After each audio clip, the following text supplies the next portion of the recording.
Idea করতে পারবে না বীজ।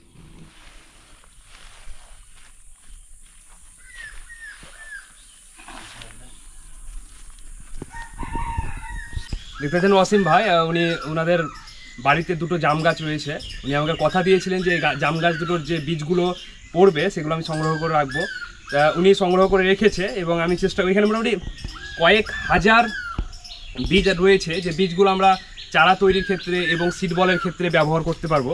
সেই বীজগুলো আমরা আজকে নিয়ে যাব এবং চেষ্টা করব বেশিরভাগটাই চারা করা এবং অনেকটাই আমাদের পরিবেশে ছড়ানো সিড বলের মাধ্যম দিয়ে। এইভাবে আমরা চেষ্টা করব যে আমাদের এই যে সবুজ বিপ্লব, যে এই বীজ থেকে যে গাছগুলো হবে সেই গাছগুলো আমাদের পরিবেশে বিভিন্ন জায়গায় রোপণ হবে, তার সঙ্গে যে সিড বলগুলো ছড়াবো সেখানে তো অবশ্যই গাছ হবে। তাই সকলকে অনুরোধ যে চেষ্টা করবেন এই অসীম ভাইয়ের মতো এই সকল উদ্যোগগুলো নেওয়া, যে উনি দায়িত্ব নিয়ে এই বীজগুলো রেখেছিলেন এবং গত বছর আমি চেষ্টা করেছিলাম ওনার কাছ থেকে কিছু বৃক্ষ নিয়ে যাওয়ার। সেখান থেকে অনেক কিছু বৃক্ষ নষ্ট হয়ে গেছিলো, কিছু বৃক্ষ আমি রোপণ করেছিলাম। আমি চেষ্টা করব আজকে এই বীজগুলোকে সংগ্রহ করা এবং এই অসীম ভাইয়ের মতো সকলের উদ্দেশ্যে একটি কথা, যে সকলে যদি এইভাবে উদ্যোগ নেয় এবং দায়িত্ব নেয় একটু একটু করে, তাহলে আমরা হয়তো আমাদের এই যে সবুজ বিপ্লব ঘটাতে পারবো। কারণ এভাবেই সম্ভব বিপ্লব। এবং এই যে বীজগুলো দেখতে পাচ্ছেন এখানে অনেক জায়গায় অসীম ভাই অনেকটা এক জায়গায় রেখেছিল, যাই হোক কোনো কারণবশত চারিদিকে ছিটিয়ে গেছে। তাই চেষ্টা করবো আবার বীজগুলোকে একত্রিত করে আমরা আবার বীজগুলোকে প্যাকেটিং করে নিয়ে যাওয়া। সকলকে অনুরোধ যে এভাবে যদি কারো বাড়িতে গাছ থাকে তাহলে এই বীজগুলোকে এভাবে সংরক্ষণ করে রাখবেন এবং আমাকে জানাবেন। তাহলে আমি চেষ্টা করবো বীজগুলোকে নিয়ে গিয়ে আমরা সেগুলোকে চারা তৈরি করে বিভিন্ন জায়গায় বিতরণ করা, তার সঙ্গে রোপণ করা।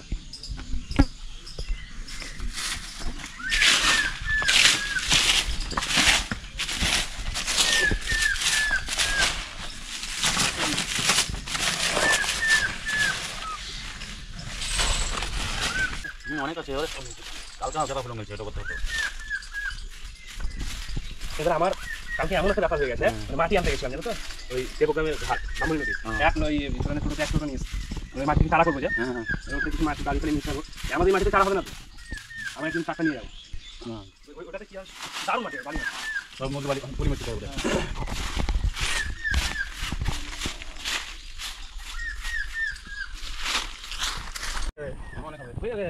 আইডিয়া করতে পারবে না কিছু।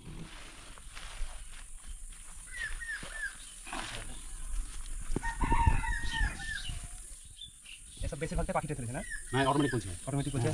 পাখি তো ফেলে গেছে, পাখিরও ভালো খাবার, জাম ঝাড়ে তো। ওই কদিন ব্যস্ত ছিলাম, বললেন এবার উদ্যোগ কি হলে আমার একটু জাম মজা লাগতো, পাড়া পরিস্থিতি হলে আমরাও নিয়ে আসে ঝাড়ো। হ্যাঁ, কম ঝাড়ি আর কি, ঝাড়া হয়নি নিয়েছিল সব। ওই তো জালের উপর পড়া আছে, ছেলেকে আমি এখানে আগে এলাম বলি তোমাকে রাখবো, মুরগিতে দিয়ে হয় বলে মুরগিতে ছিটাছে ফেলেছে। ওরা কোনো জায়গায় কিছু জল থাকলে ওদের গাছগুলো মাটি বলতেছি সাথে দিচ্ছে না, মানে হালকা মাটি দিচ্ছিল। আর এটা কেটে খেয়ে তো গাছগুলো বড় হচ্ছে। হ্যাঁ,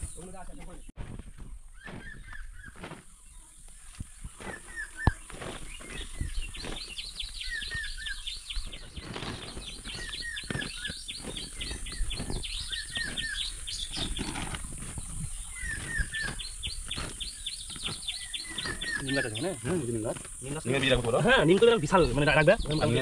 মানে খাবার খাবে না। আর তোমার নিম গাছটা হচ্ছে আমাদের পরিবেশে বিশাল প্রয়োজন। আর নিম গাছ তোমার পাবো প্রচুর আমাদের পরিবেশে, প্রচুর নিম তো। হ্যাঁ, নিম পরিবেশে আর গাছটা প্রকৃতির জন্য সবথেকে ভালো, তাপমাত্রা অনেক কম, প্রাকৃতিক এসিড।